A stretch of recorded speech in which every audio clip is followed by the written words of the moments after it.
Now imagine waking up to your house being broken into or a trespasser in your property. Casually taking whatever they can. What would you do next? What would your next move be? How do you react? Your first instinct, of course, may be to protect your property, but with the unlawful entry on premises bill, that may land you in some serious trouble. Independent security analyst Johan Burger joins us now to discuss this further, to just give us more details. Mr. Burger, thank you very much for your time. I think a lot of people have always had an issue with the fact that sometimes legally a person who, for instance, ends up killing a trespasser is the one who then has to go to court to face charges of murder, etc., when they didn't even know who it was that got into their yard. But with this particular one, I think a lot of people have an issue with the fact that you have to call police, who are already not really doing a good job in terms of our security. What do you think about this amendment? Good afternoon, Mr. I think, there's a lot of complete confusion in terms of what this bill intends to achieve. So, I saw some of the messages and interpretations on social media, which is completely unfounded. So, for example, when somebody enters your premises illegally or trespasses, then, that in itself is a criminal offense, something that you can be arrested for if you are on that property without permission.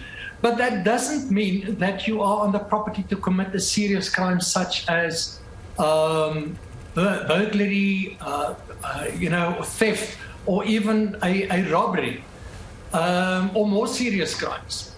So, the intention with this bill is not to make it more difficult for yourself to protect yourself, your loved ones, or your property.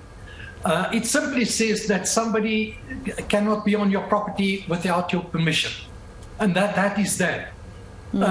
So with or without this bill, or when it becomes law, if someone comes onto your property and attacks you, you certainly have the right, in terms of our law, and common law, to protect yourself and even to use force, including deadly force, if you are under attack. And your life or the lives is seriously threatened, or there's a threat of serious injury even.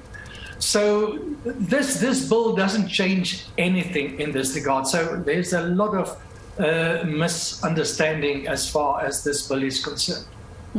What was wrong with the law around trespassing before? What was wrong with the previous act? I think, part of the problem is, of course, that the previous act has become completely obsolete. This is an act of 1959. That's 2 years before South Africa became a republic.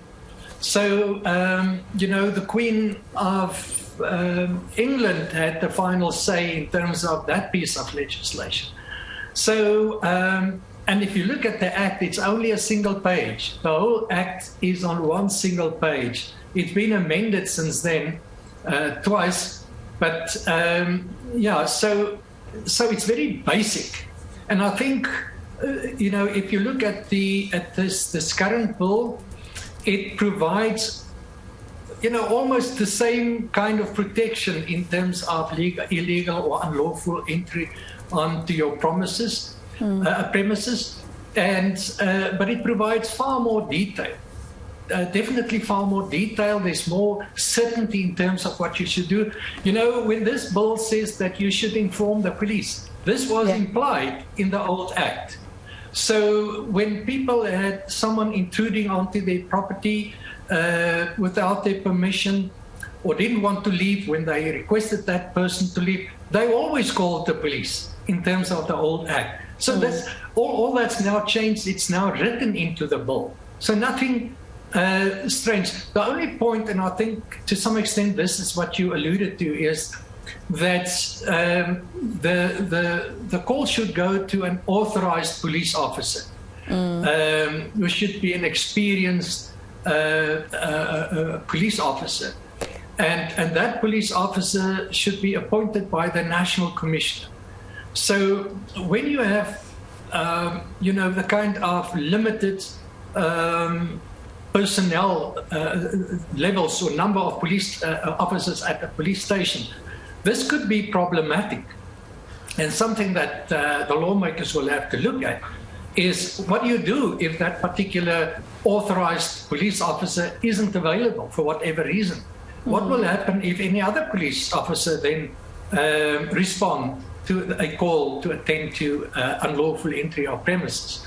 So I think, that should be completely changed. You should either, rather make certain that all your police officers are sufficiently trained in the contents of this bill when it becomes law, and that any police officer should be able to execute his or her authority when they attend to a complaint that relates to this bill. It's quite unfortunate because we live in a country where sometimes police will say that they don't have enough vans to be able to go out to a crime scene or to be able to go out and help people, or sometimes people complain about not even being able to get through when they call. But in terms of this particular amendment bill, I heard an interview with the Justice Ministry, and they were saying that this amendment bill is to also address land grabs. Can you just explain, can you help us understand how this will assist in terms of land grabs? Yeah, well, it's interesting. I think that, this bill intends to also address issues of people who go onto private land and then settle there. And then in terms of other legislation, it's very difficult for the owner of that land, once someone is able to prove that he or she has established him or herself, built a shack or a home of some kind, and then shows that he or she is now living there, that the owner of that land in the past were not able to remove that person or even to request the police to assist with removing those persons that's on that property unlawfully. They had to apply for a court order. A court order. To remove them. Now, so this bill now makes it possible that the same rule applies across the board on all property, whether it's a farm, a small holding, or a city home area, your private residence, your property. If someone then comes onto that property and fixes some sort of home on that property and then claims that he or she is now living there, and then expects you, to accept that or to go the very expensive route of a court order in order to remove that person. This bill then will enable you to ask the police to assist you to remove those persons, and if they don't, they can be arrested. So this is a little more complex, but this is the basic essence of this bill. And it's a thin line, isn't it, Mr. Burger, when it comes to that, because then our government might be seen as a government that is anti-poor, because, some people actually end up settling on land that is not theirs because the government is not delivering on some of its promises in terms of service delivery. Thank you very much for your time. That is Johan Burger. He's a private security expert.